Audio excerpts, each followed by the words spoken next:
So that may be a Mamuka acting masterclass.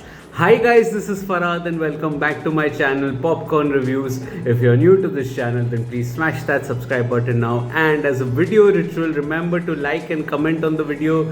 Liking and commenting helps fuel the YouTube algorithm, and we are only about 30 odd subscribers away from the 4K mark. So if you're new, please subscribe to the channel.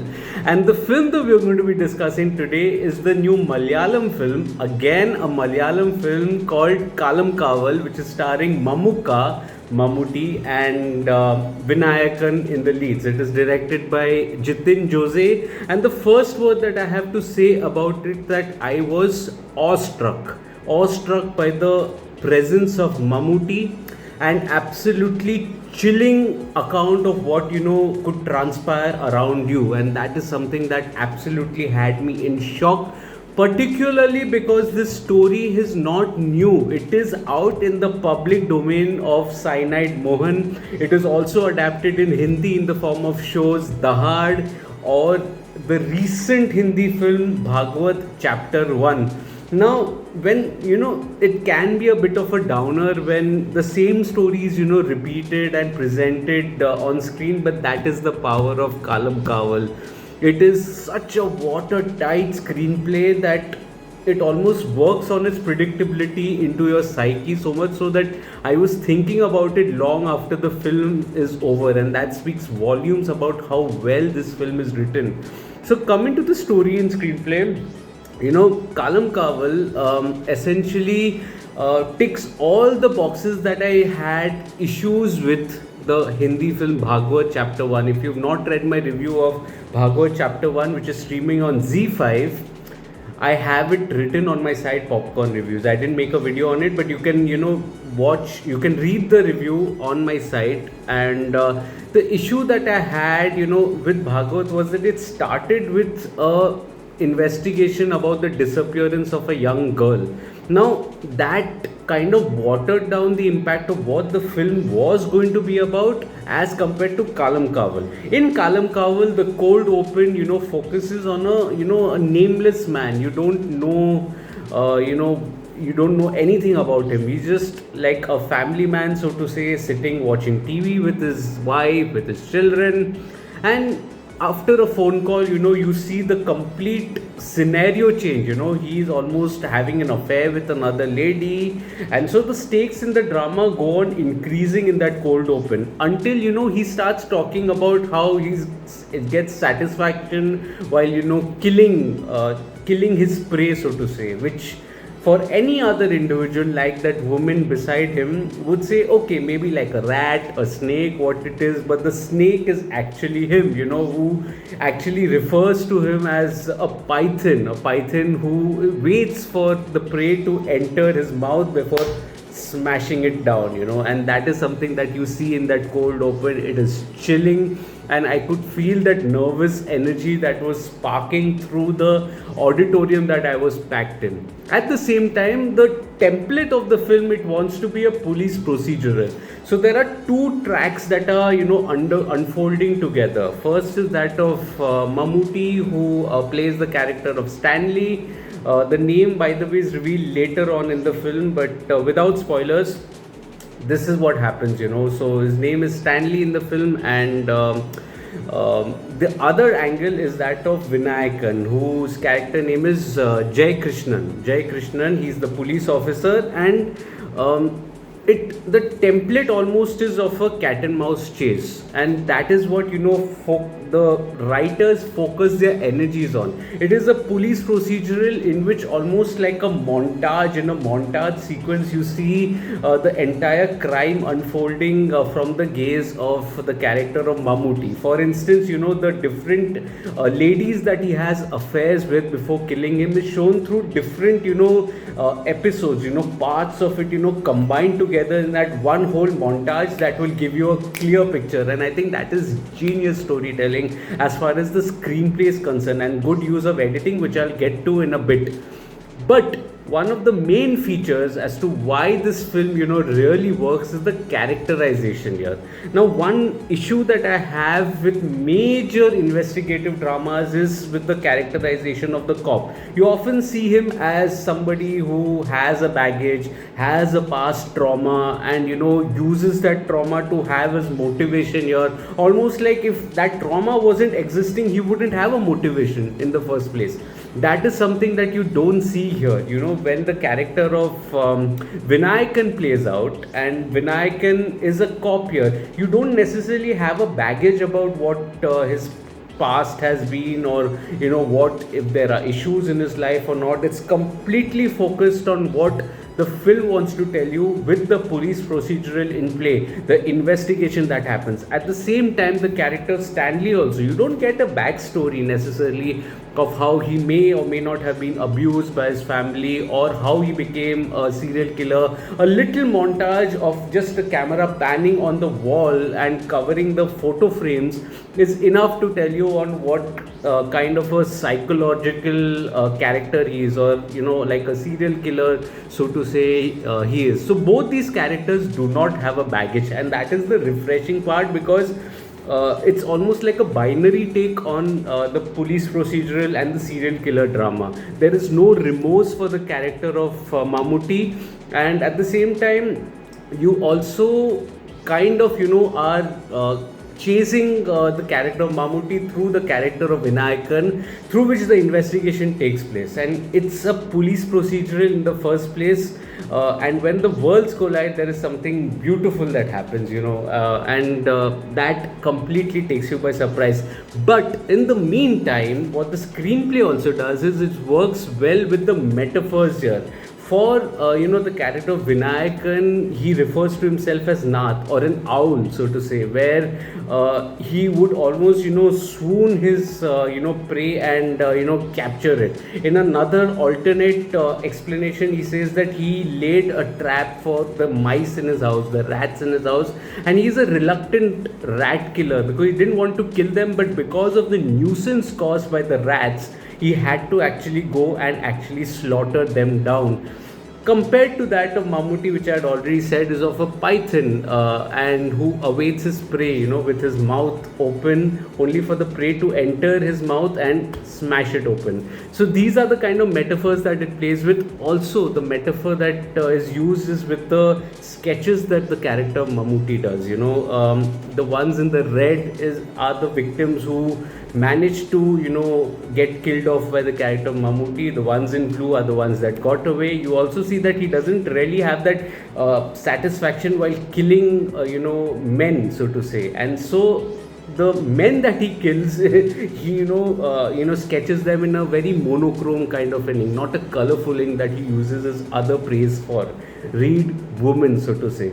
So this is a very innovative style, and when actually the things pick up, that's after the second hour, in which there are twist after twist after twist, which is commendable from the storyline perspective, because all of it is in the public domain. What the writers do is just tweak a little details here and there to fictionalize it to the point to add spice to the drama, which kind of works in the film's favor. Like there's a tremendous twist somewhere in the film that completely shifts the scenario, and of course, for the character of Vinayakan, you kind of acknowledge also that it's almost difficult to track down the character of the serial killer, who's a shapeshifter, so to say.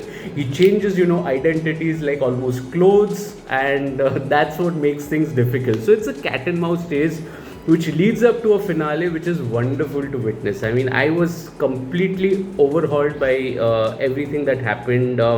I couldn't really fault anything, which is kind of commendable, because it's the same story as I said earlier in Dahad, in Bhagavad chapter 1. It's the same story, but look at the presentation here. I mean, it's such a watertight screenplay that you almost have an account of the breathing that you have during the film, and that is something that is absolutely beautiful to witness here, as was the case by the capacity crowd in the Audi that I watched. It was a collective gasp at one point. Nobody saw that twist coming. So it works on the predictability with an unpredictable route, so to say. And I think that's the wonderful quality. The plot may be predictable, but the storyline, excellent. Once again excellent. It's a banger of a screenplay. Coming to the technical aspects, the dialogues, the music, and the direction, I think the dialogues are very grounded to the reality, and that's why they make an impact. There are no unnecessary deviations or theatrics that would take you away from the drama. Because it's a police procedural along with a serial killer drama, the focus remains on the lines which are understated, grounded, and they make for an impact right there in the screenplay with the right kind of metaphors in place. What also is enticing is the music and the BGM, and that again is a talking point here, because it adds that necessary zing to the drama. There's a constant noise like tuck tuck tuck tuck tuck tuck tuck, which keeps you on your toes. It keeps your mind into the drama. It doesn't let it deviate, and I think that it does its bit in focusing all your energies into the drama without any deviations in play. And I think that's a wonderful sign to keep the audience, to keep the viewers on their toes. And I think that is a wonderful way to sort out this investigative drama. The cinematography also is wonderful, be it the confined spaces of, say, the bedroom or the toilets where the killings actually take place, or even the focus on unanimated objects like the radio, which actually adds to the haunting presence of the drama, the haunting ambience of the drama.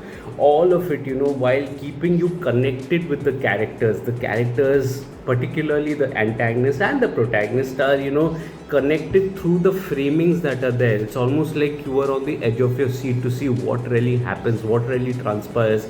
Is the next killing going to happen? Is it not going to happen? Through the different girls that are in play, it almost, the camera angle is such that there's a sort of an anticipation that is created on the part of the viewers as to what is going to happen. It's wonderfully shot as well. Even the editing pattern, I think the unsung hero of this drama is the editing, and editing is particularly impressive because there's a large chunk of information that is passed through the editing, like what I had said earlier in the video, like the montage sequence in which there are different girls at different instances that are joined together in that one long montage, which will give you a clear picture of how the crime is to be created. Even in times of a revelation, when there is an exposition that happens which takes you through a bit of a flashback, so to say, I think that is again also very well done, very well constructed. Care is taken to not deviate you or distract you from the drama or in the present scenario by being so quick with all the the cuts that are there, that will definitely keep you glued at the very instance, at the very moment. Director Jitin K. Jose, I think he does a wonderful job in his debut outing, and this is the speciality of the Malayalam film industry, to back young voices who actually make a difference. And here you also see like a young voice showing his authority as far as the direction is concerned. When you are directing stalwarts like Mammootty or Vinayakan, it can be a little intimidating, but I mean, Jitin makes a confident debut. He was the story writer of the Dulquer Salman starrer Kurup, and here the execution part also he does it seamlessly. The biggest USP of his storytelling technique is how he's focused on what he intends to say. Like if it's a police procedural, it is a police procedural. It is also a serial killer drama that is balancing the narrative without taking you away. There aren't unnecessary subplots within subplots that would distract you from the main track of the drama, and I think that is the biggest win for the director. He does a magnificent job.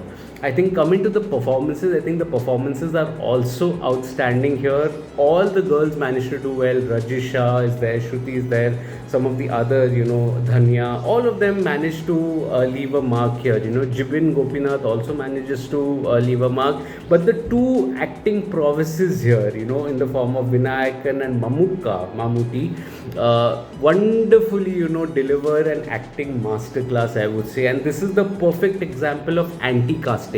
Why do I say anti-casting? Because in any other industry, the superstar would always get a positive role. and somebody like an actor like Vinayakan would always get a negative role. But here, when the roles are reversed, that is when the magic happens. You see, Vinayakan is very sincere and uses his body language. He might be wiry in his frame, but he has such a towering screen presence that he almost, owns the arena, matching to the star power of Mammootty, which is there in the film. And you see the sincerity coming through his body language, the kind of attention that he commands, because he's the police inspector, while also being, mindful of his vulnerability through the case. You see him vulnerable because there are times when you feel that he's helpless. You're almost hitting dead ends after dead ends. So that he accounts for very well. And what do I even say for somebody like a Mamuka? I mean, he's defying age and how far ahead of any competition that is there across the world. I'm saying that any competition across the world, there would be so many superstars would be worrying about their image. And that's what he had even said in the pre-interview, that you are talking to an actor. You are not talking to a hero. You're not talking to a villain. I am an actor at the end of the day. Respect, sir. Respect. Huge respect and huge fan, sir. So part of the fanboy moment is that you are kind of tempted to see that, oh no, can he just get away with things, but there's no remorse for the character. He's at his charming best, when he's with the ladies. But when he's actually in that, killing zone, you see, the change of expressions, the sinister, madness in his eyes, just a faint, tweak in his expressions, and the scenario changes, the context changes. Even, when he's actually given a character arc to the cigarette also, for to say, he actually smokes in a scene. He just chews the cigarette and just squatters it, right in front of a man who's actually, he's just killed. So that is the power of Mammootty. I mean, if this is not an acting masterclass, I don't know what is. It's almost like a nod to the character that he played in Munnari Ippu, the 2014 film of Mammootty. Highly recommended if you've not watched that. Again, someone from the Digi family had recommended it, and I made a video on that also.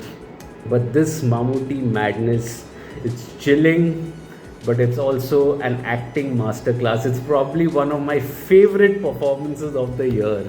I can almost rave about it, and the video will go on and on and on. It's an acting masterclass which needs to be studied, needs to be savored, and needs to be absolutely be sunk in as to how well an actor can do with minimalistic, changes in his expressions, in his body language. Oh my god, this is my Mammootty fanboy moment for me, if ever there was one. And just to see that, he's coming on back of not so many successful films.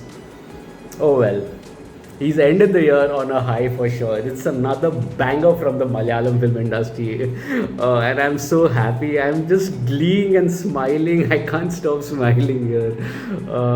So that was it then. Kalamkaval is a gritty and a very gripping kind of a serial killer cat and mouse drama with an acting masterclass by two of the finest actors that you will ever see on celluloid this year, in the form of Mammootty and Vinayakan. Vinayakan is one actor that I missed out mentioning in my review of Jailer, Rajnikant Jailer, and still get flagged for it.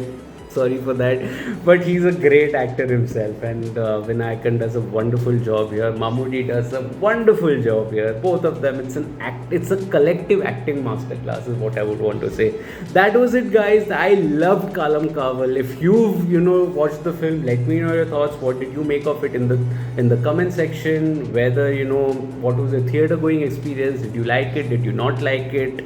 Did the performances work for you? Did the screenplay work for you? Whatever the case was, it elevated the drama for me personally. Let me know your thoughts. If you remember to like and share this video, you can like or dislike. Remember to share it also. You can subscribe to the video also. We're just 30 odd subscribers away from the 4K mark. It's a big deal for the channel. And liking, commenting, disliking helps, boost the algorithm, helps a small creator like me. My detailed review of Kalamkaval is available on my site.